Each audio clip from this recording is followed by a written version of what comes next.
भाकपा माले वारिसनगर विधानसभा क्षेत्र एवं कल्याणपुर विधानसभा क्षेत्र के संयुक्त तत्वाधान में आज महागठबंधन की ओर से जिले के मुक्तापुर रेलवे स्टेशन के निकट एक नागरिक सम्मेलन का आयोजन किया गया, जिसमें भाकपा, माकपा, माले, राजद और कांग्रेस के सभी शीर्ष नेताओं ने भाग लिया। पेश है समस्तीपुर से हमारी रिपोर्ट। मैं भाकपा माले के लिए डॉक्टर खुर्शीद खैर, समस्तीपुर।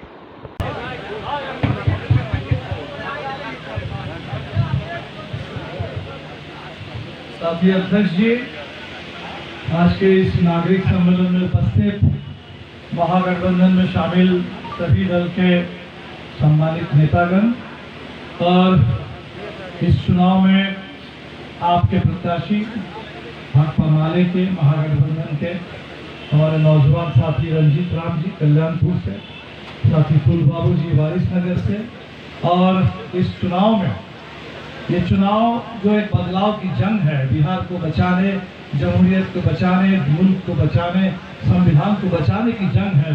इस जंग को जीतने का पूरा संकल्प लेकर के यहाँ उपस्थित सभी सिपाही साथियों को मैं पार्टी की ओर से और पूरे महागठबंधन की ओर से इनकलाबी सलाम पेश करता हूँ। अभी हम लोग मुजफ्फरपुर में वहाँ एक प्रेस कॉन्फ्रेंस करते हुए यहाँ पहुँचे और आई एक मुजफ्फरपुर की विधानसभा सीट है और वहाँ हमारे साथी, नौजवान साथी कॉमरेड अख्तर आलम चुनाव लड़ रहे हैं। और इस चुनाव में जैसे उन्होंने पर्चा भरा तो उनको किसी केस के सिलसिले में जेल में भेजा गया और 2 दिन बाद बेल लेकर के बाहर आए। और हम देख रहे हैं कि इसके बारे में बहुत गलत प्रचार शुरू हो गया। जहाँ भी कहीं कोई मुस्लिम उम्मीदवार अगर दिखे तो मुस्लिम उम्मीदवार के खिलाफ कुछ भी कह दो, कुछ भी प्रचार कर दो।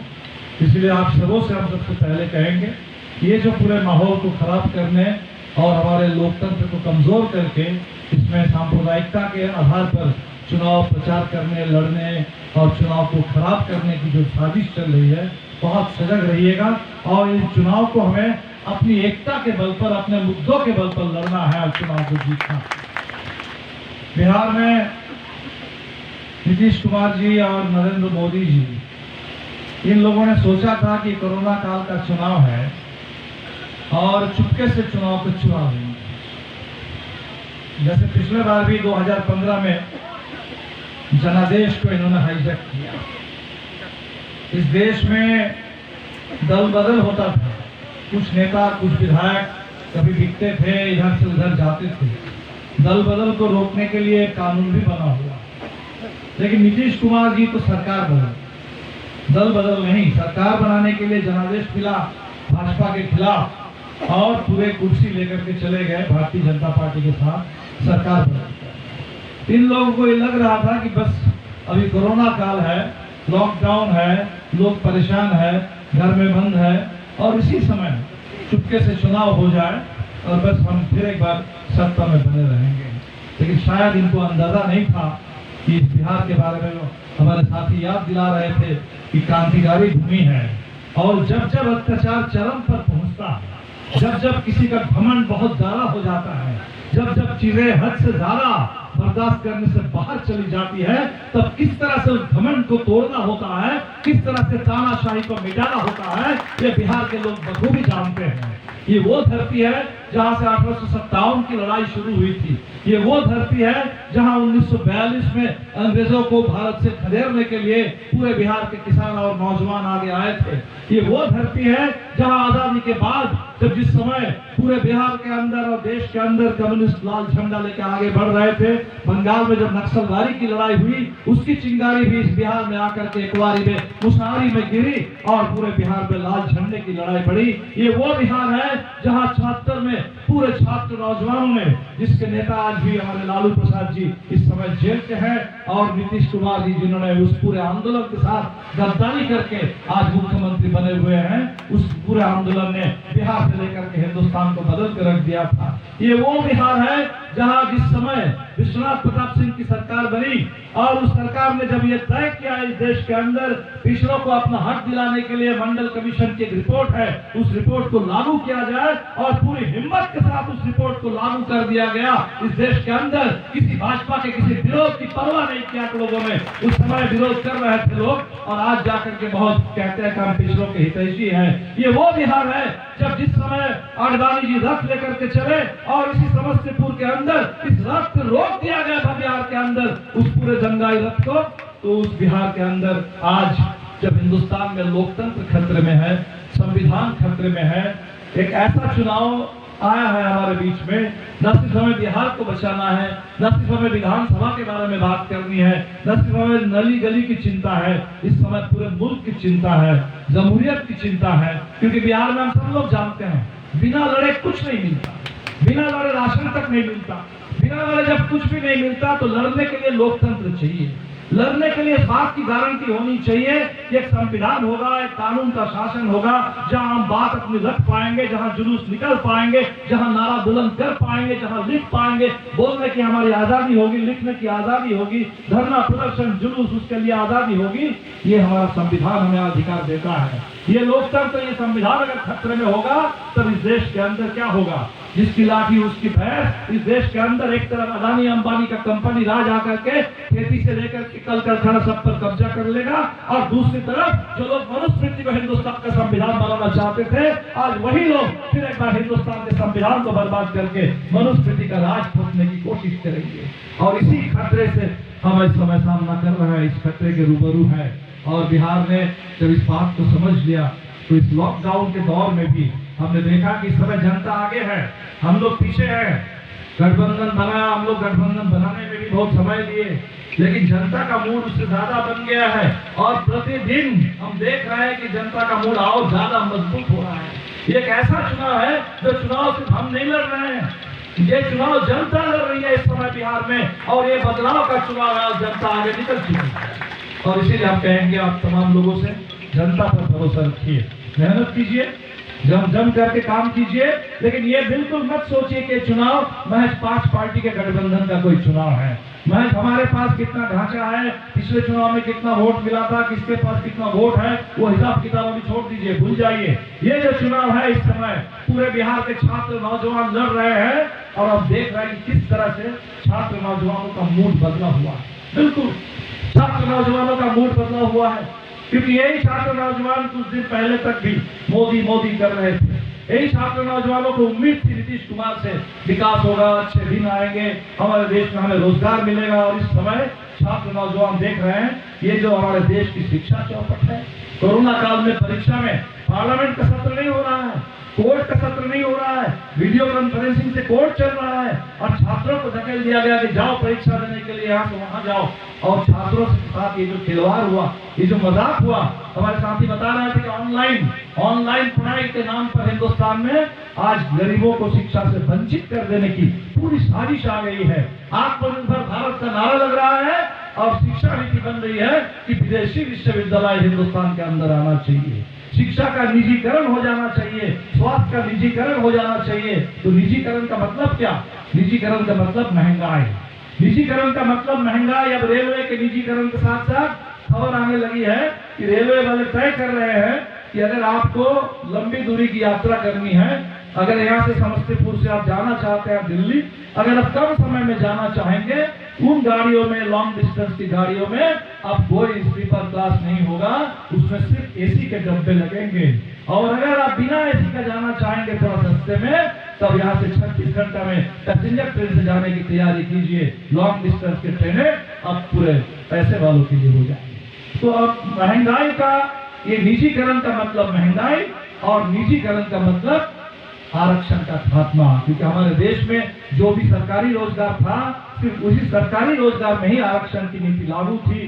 तो सरकारी रोजगार अगर हटेगा तो आरक्षण का भी कोई मतलब नहीं होगा। आज ये खतरा हमारे छात्र नौजवानों के सामने, और हम देख रहे हैं कि हमारे नेता क्या बोल रहे हैं इस समय। जब तेजस्वी यादव को राष्ट्रीय जनता दल के नेता हैं, महागठबंधन के भी नेता हैं, अब नीतीश कुमार जी कह रहे हैं मेरे पास अनुभव है, इसके पास क्या है? आप बताइए, आप बताइए। कल तक ये लोग कह रहे थे कि हिंदुस्तान नौजवानों का देश है। मोदी जी कहते थे कि डेमोग्राफिक डिविडेंड मिलना चाहिए कि हिंदुस्तान की इतनी बड़ी आबादी नौजवानों की है। और आज दोनों 70 साल से ऊपर है, नरेंद्र मोदी और नीतीश कुमार फरमान क्या जारी करते हैं कि कर्मचारी जो 50 साल से ऊपर हो गए, 50 साल से ऊपर वाले कर्मचारी वीआरएस लेकर के घर में बैठ जाएं। 50 साल होने पर कर्मचारियों को रिटायर करना है। और 70 साल से पार कर चुके हमारे नेता आज नौजवानों को उनका मजाक उड़ा रहे हैं कि उनके पास अनुभव नहीं है। अरे अनुभव नहीं है तो अनुभव हासिल कर लेंगे, लेकिन आपके पास जो अनुभव है, जिस अनुभव से बिहार को कुछ नहीं मिला, उस अनुभव के साथ हमने तो कहा इसलिए कि नीतीश कुमार जी आपको अनुभव का इतना घमंड है कि बहुत अनुभवी है, कुर्सी बचाना जानते हैं, कब किधर जाना है, किधर पलटी मारना है जानते हैं। तो इस बार जान लीजिए इस अनुभव के आपके खजाना में बिहार के लोग आपका और एक अनुभव जोड़ देंगे कि जिस प्रदेश के मुख्यमंत्री जनादेश का अपमान करते हैं, जिस प्रदेश का मुख्यमंत्री जनता के साथ विश्वासघात करते हैं, उस प्रदेश के मुख्यमंत्री को किस तरह से सत्ता से बेदखल किया जाता है, यह अनुभव भी आपके खजाने में नहीं था। अनुभव पर घमंड है, इस बार इस अनुभव को भी हासिल कर लीजिए। चुनाव में जनता तैयार है। हम देख रहे हैं नौजवान हर जगह। साथी संदीप सौरभ जेएनयू के हमारे छात्र संघ के पूर्व महासचिव, आयसा के महासचिव, हमने तय किया कि आपको 19 सीटें मिली है और 19 सीटों में ही हमने कोशिश की। इस समय जो बिहार में और पूरे देश में युवा उभार है, नौजवान है, उन नौजवानों को ज्यादा से ज्यादा सामने आने का मौका मिलना चाहिए। रंजीत राम जी इस वजह से है उम्मीदवार, बहुत सारे हमारे और भी साथी थे उम्मीदवार बिल्कुल बन सकते थे, लेकिन हमने सोचा कि एक नौजवान को निश्चित तौर पर इस चुनाव में, चाहे संदीप सौरभ हो, चाहे जितेंद्र पासवान जी हो भोरे से, चाहे रंजीत राम जी यहाँ से हो, चाहे हमारे आफ्ताब आलम जो लड़ रहे हैं और से, ये सारे नौजवानों की एक टीम, उपेंद्र हमारे कुशवाहा हैं, अजीत कुशवाहा बिहार के आरवाई के प्रांतीय अध्यक्ष डुमराव से लड़ रहे हैं, आरवाई के हमारे राष्ट्रीय अध्यक्ष है मनोज मंजिल जी जो अलियाव से लड़ रहे हैं। हमारी पूरी कोशिश है कि बिहार का चुनाव, और इस बार तो मुख्यमंत्री के दावेदार के रूप में भी महागठबंधन से एक नौजवान है, और इसीलिए ये चुनाव नौजवानों का चुनाव है बिहार के अंदर, और नौजवान सबसे पहले इस चुनाव की बागडोर को संभाल ले। और हम देख रहे हैं कि नौजवानों में ये उत्सुकता है, और नौजवानों में जब बदलाव की आकांक्षा जग जाएगी, वो किसी जाति पाति और किसी धर्म और समीकरण को नहीं मानती, और वो आकांक्षा लेकर जब आगे चल पड़ेंगे सारे समीकरण टूट जाएंगे, नौजवान आगे बढ़ जाएंगे, छात्र आगे बढ़ जाएंगे। ये 74 के बाद फिर एक बार हिंदुस्तान में एक युवा उभार करवट ले रहा है। 74 जैसा माहौल है, क्योंकि 74 अगर लड़ा उस समय नौजवानों ने इंदिरा तानाशाही से देश को बचाने के लिए, तानाशाही को खत्म करने के लिए, उस तानाशाही से बहुत बड़ी तानाशाही हिटलर शाही, मोदी शाही आज इस देश को बर्बाद करने पर उतारू है, और हिटलर शाही और मोदी शाही से देश को बचाने के लिए देश के नौजवान, भगत सिंह और अम्बेडकर के रास्ते पर चलने वाले नौजवान इस बार आगे आएंगे। ये चुनाव देश के, बिहार के किसानों का चुनाव। अभी हमारे साथियों ने बताया कि किस तरह से 3 बिल पारित कर दिया गया, और वो बिल क्या करेगा, वो तीनों बिल को एक साथ मिलकर देख लीजिए। खेती, हमने कहा ये खेती की नीलामी और किसान की गुलामी। खेती की नीलामी हो जाएगी, खेती खत्म, वो पूरे कंपनी का कब्जा हो जाएगा। जैसे अंग्रेजों के जमाने में ईस्ट इंडिया कंपनी कहती थी कि भाई नील की खेती करो, और गांधी जी आए, चंपारण से सत्याग्रह शुरू हुआ कि हम अपने हिसाब से खेती करेंगे, हम नील की खेती नहीं करेंगे। उस समय साम्राज्यवादी ताकतें ही करती थी। हमारे देश में कहते थे कि नील की खेती करो, चीन में जाकर के कहते थे कि अफीम की खेती करो, और लोगों को खाने की जरूरत है, लोगों को अनाज की जरूरत है, तो हम खेती करेंगे तो अपनी जरूरत के हिसाब से करेंगे। अब आत्मनिर्भर हिंदुस्तान की बात कर रहे हैं, तो आत्मनिर्भर हिंदुस्तान का मतलब सबसे पहले खेती में पूरे देश की खाद्य सुरक्षा की गारंटी हो। अब उस हिसाब से खेती करेंगे, लेकिन कह रहे हैं कि नहीं, अब खेती कॉर्पोरेट चलाएगी, कंपनी वाले तय करेंगे, आप उनके किराएदार होंगे, कंपनी वाले खेती के बारे में सब कुछ तय करेंगे, और किसान जो है वो भी एक कर्मचारी की तरह, एक मजदूर की तरह, एक गुलाम की तरह, वो अपनी खेत अपना होगा, लेकिन उस खेत का भी एक तरह से मालिक होकर के क्या होगा कि हम जब उसमें गुलामी करेंगे। और उस खेती की नीलामी और किसान की गुलामी, ये जो फरमान आया, आप देख रहे हैं कि किस तरह से पूरे हिंदुस्तान में, पंजाब से लेके हरियाणा से लेके पूरे देश के किसान इस समय आंदोलन में हैं। लोकसभा चुनाव से पहले भी हमारा जो 5 पार्टी का गठबंधन है, किसानों ने 250 से भी ज्यादा संगठनों का गठबंधन बनाया, अखिल भारतीय किसान संघर्ष समन्वय समिति और इस मोर्चे के नेतृत्व में पूरे देश में आंदोलन चल रहा था 2 मुद्दों को लेकर कि जो फसल में हमारी लागत है उत्पादन में, उससे 1.5 गुनी हमें कीमत मिलनी चाहिए। और वो कीमत सिर्फ कागज पर नहीं कि सरकार ने कह दिया कि हाँ हमने कीमत तय कर दिया, अगर कर दिए हैं तो उसी के हिसाब से समय पर खरीद की गारंटी कीजिए। तो सरकारी जो रेट तय होगी उसी रेट पर आप सही समय पर किसानों से, बटाईदारों से खरीदने की गारंटी करो।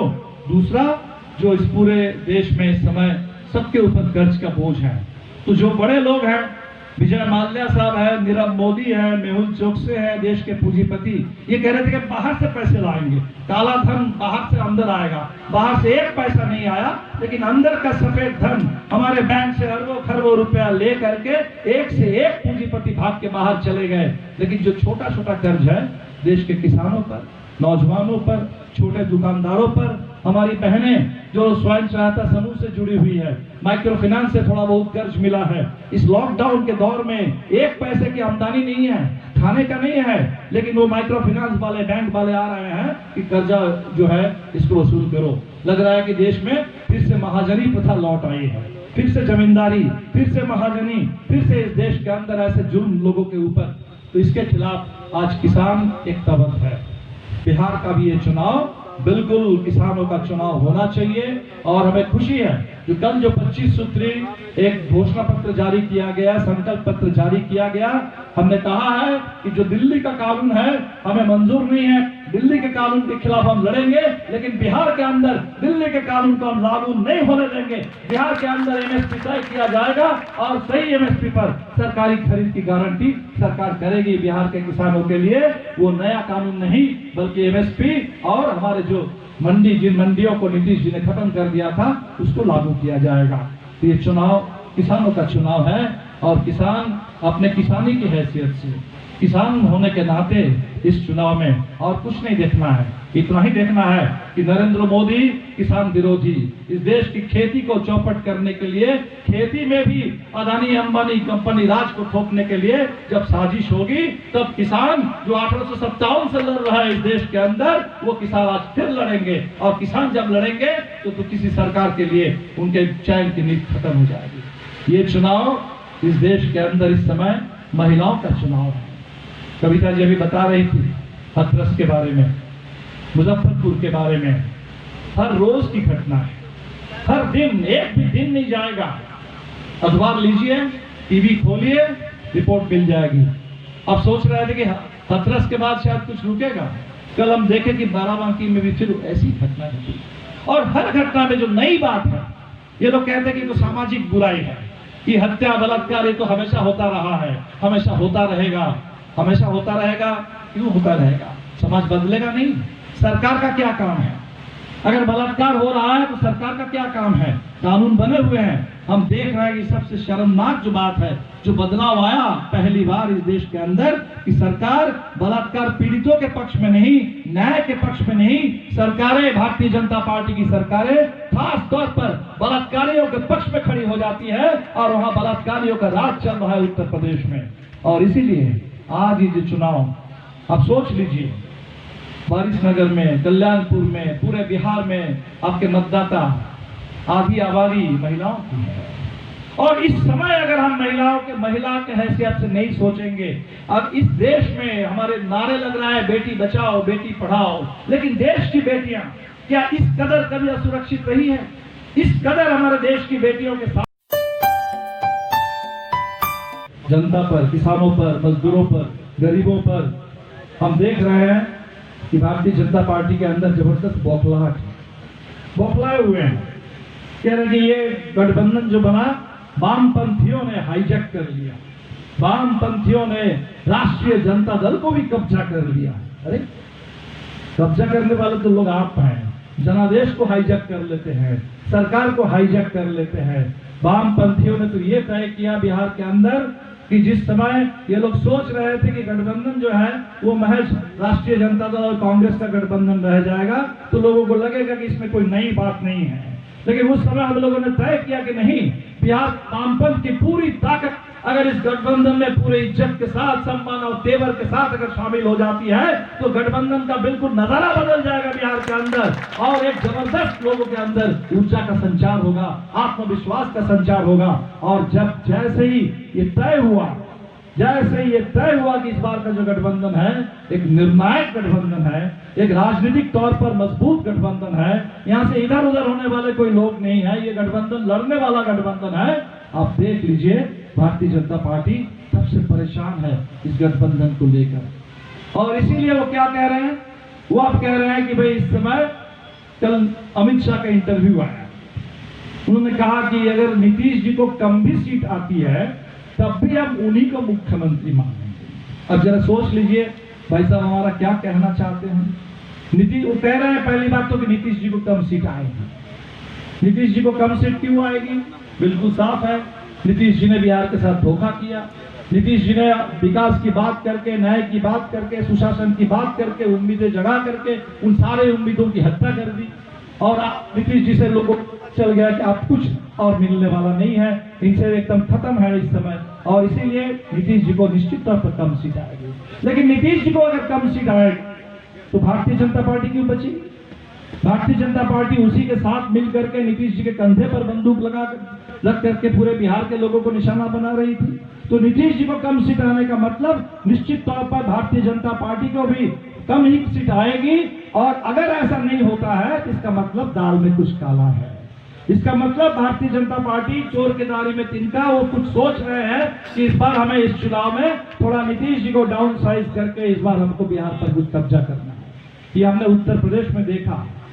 उत्तर प्रदेश में तो हमने देखा कि उस समय जब बिहार उत्तर प्रदेश के चुनाव हो रहे थे तो वहां लोगों को उम्मीद थी कि बहुत यहाँ लगातार या तो सपा बसपा की सरकार बनती है, और सपा बसपा की सरकार का मतलब मुलायम सिंह यादव नहीं तो अखिलेश यादव मुख्यमंत्री होंगे, नहीं तो बहन महावती मुख्यमंत्री बनेंगी, तो इस बार कुछ अलग होगा और केशव प्रसाद मौर्य शायद इस बार उत्तर प्रदेश के मुख्यमंत्री बनेंगे। और चुनाव खत्म हुआ और तब झोली से इन्होंने निकाला।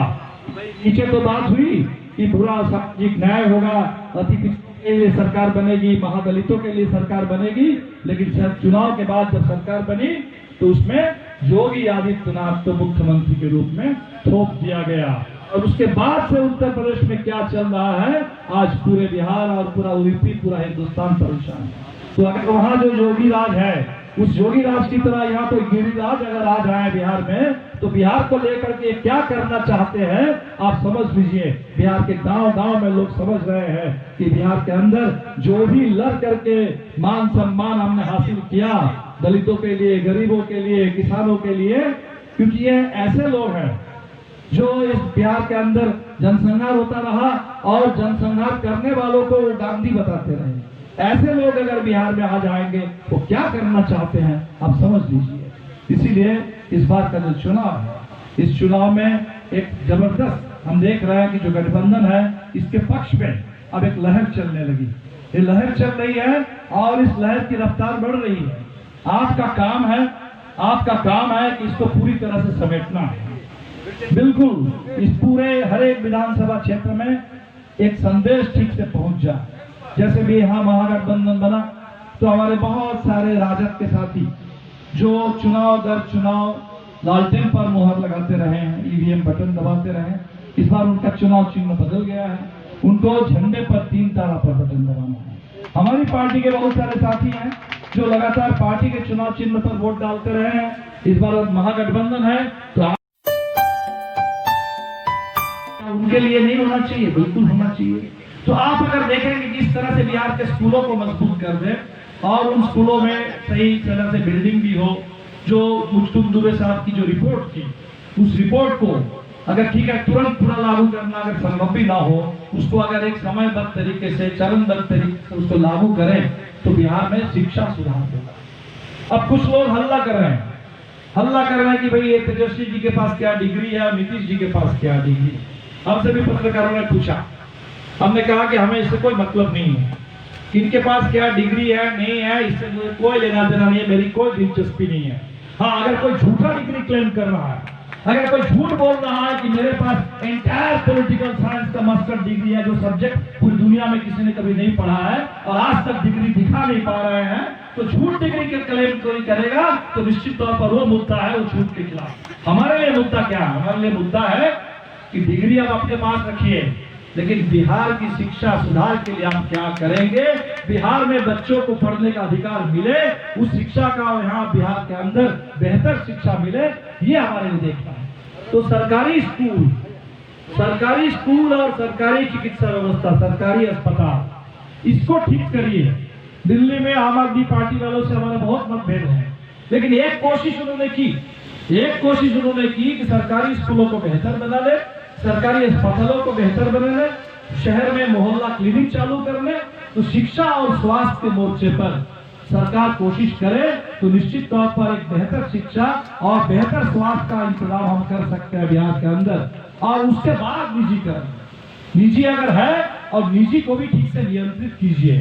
कानून बना हुआ RTE, right to education act, वो एक्ट कहता है कि जो प्राइवेट स्कूल है, महंगी स्कूलें हैं, उसमें कम से कम 25% हमारे गरीब और वंचित पृष्ठभूमि से आने वाले बच्चों के लिए उनको मुफ्त शिक्षा मिलनी चाहिए। अभी मैं आपको बताऊं, नीतीश कुमार जी की सरकार ने एक बार दावा किया कि हमने 100 करोड़ इसके लिए खर्च किया। तो बात हुई कि इसका सर्वे करके देख लिया जाए कि प्राइवेट स्कूलों में ये RTE कितना लागू हो रहा है। सर्वे का एक प्रपोजल भेज दिया गया आद्री को, एएनसीना इंस्टीट्यूट को, कई लोगों को। पता नहीं इसके बाद कहां से दबाव आया, सर्वे पर ये सर्वेक्षण हुआ ही नहीं। एक सर्वे हुआ, सरकार ने खुद सर्वे किया 2 साल पहले, रैंडम इंस्पेक्शन किया गया कि स्कूल में बच्चों की उपस्थिति कितनी है। तो पता चला कि बिहार में औसत उपस्थिति सिर्फ इस समय 28% है, यानी 72% बच्चे वो स्कूल में पहुंच ही नहीं पा रहे हैं। तो 72% बच्चे अगर नहीं पहुंच पा रहे हैं, तो नीतीश जी दावा कर रहे थे कि बिहार की शिक्षा ठीक हो गई, तो बिहार की शिक्षा चौपट हो गई। तो हम कह रहे हैं कि ये जो सरकार नहीं बनेगी, शिक्षा और स्वास्थ्य के मोर्चे पर, रोजगार के मोर्चे पर, अभी रोजगार के मोर्चे पर क्या है हमें याद है, आज ही हमने कहा, याद कर रहे थे हमारे प्रोफेसर गुप्त को, मसौरी से 1990 में हमारे MLA बने थे। बिहार के सरकारी कर्मचारी आंदोलन के एक से बड़े नेता, किंवदंती नेता। उस समय सरकारी कर्मचारी का क्या मतलब था? उस समय सरकारी कर्मचारी का मतलब था कि जो लोग दफ्तरों में काम करते हैं, विभागों में काम करते हैं, जिनके पास स्थायी रोजगार है। आज की डेट में सरकारी कर्मचारी का मतलब क्या है? आज लोग किस तरह से रोजगार में हैं? रसोईया, आंगनबाड़ी, आशा। आप देखेंगे कि हमारे नियोजित शिक्षक, कुछ लोगों को कहा गया कि आप टोला सेवक है, तालीमी मरकज है। क्या करना है कि बच्चों को प्रेरित करना है कि बच्चे स्कूल जाए। तो प्रेरित करते करते हमारे टोला सेवक साथियों ने बताया कि हम ही लोग तो बच्चों को पढ़ाते हैं। तालीमी मरकज से जुड़े हमारे साथी कह रहे हैं कि हम ही लोग तो बच्चों को प्रेरित क्या करते हैं, पढ़ाते भी हैं। तो हमें जब ये काम कर रहे हैं, तो क्या हमें भी उन स्कूलों में शिक्षक की तरह समायोजित नहीं करना चाहिए? क्या हमारे लिए भी कोई वेतनमान तय नहीं होना चाहिए? ये हमारे आशा में काम करने वाली बहनें, आज कोरोना योद्धा, 1 नंबर की कोरोना योद्धा, डॉक्टरों के साथ साथ, नर्सेस के साथ साथ आशा की बहनें हैं। उनके लिए कोई सरकारी कर्मचारी होने का कोई सम्मान नहीं है, कोई सुरक्षा नहीं है, कोई वेतनमान तय नहीं है। कोरोना काल में पूरे अपनी जान की बाजी लगाकर काम कर रहे हैं, इसके लिए कोई प्रोत्साहन नहीं है। तो ये जो पूरे बिहार के कर्मचारी आज बदल गए, आज सबसे असुरक्षित है, अपमानित हो रहे हैं। लगातार उम्मीद करेंगे, कहेंगे इस बार इस महागठबंधन को स्पष्ट जनादेश दीजिए, स्पष्ट एकदम बहुमत दीजिए।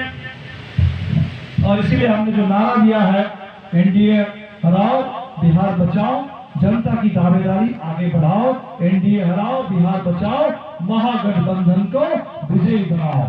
और हमारे जो साथी समस्तीपुर में वामपंथ के 3 साथी, माले के 2 साथी है, विभूतिपुर से हमारे CPM के साथी भी है। शेष सीटों के बारे में हमें ठोस जानकारी नहीं है, लेकिन राष्ट्रीय जनता दल और कांग्रेस के साथी होंगे। और अभी मुजफ्फरपुर में भी हमने सुना, वहाँ माले के 1 साथी है, 3 सीटों से कांग्रेस के उम्मीदवार है और शायद बाकी शेष 7 सीटों से राष्ट्रीय जनता दल के। तो इसी तरह से पूरे बिहार में इस समय है कुछ जिलों में वामपंथ के थोड़ी ज्यादा उम्मीदवार हैं। 5 शायद ऐसे जिले हैं जहां लाल झंडे के ज्यादा उम्मीदवार हैं।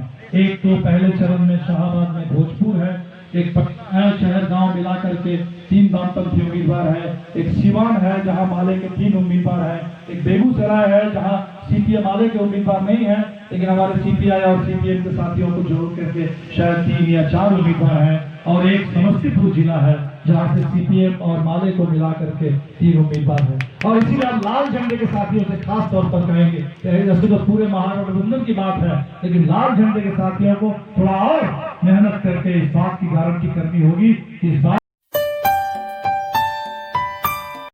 हमारा ये वीडियो आपको कैसा लगा, आप हमारे कमेंट बॉक्स में अपने विचारों को ज़रूर रखेंगे, और इसे ज़्यादा से ज़्यादा लाइक करें, शेयर करें और सब्सक्राइब करें, ताकि हमारे यूट्यूब चैनल का सब्सक्राइब बढ़े। इसके लिए आपकी जो सहयोग की ज़रूरत है। अगर आपका लगातार सहयोग मिलता रहेगा तो हमारा यह यूट्यूब चैनल बहुत बुलंदियों को पहुंच सकता है। बहुत बहुत धन्यवाद। खुर्शीद खैर, समस्तीपुर।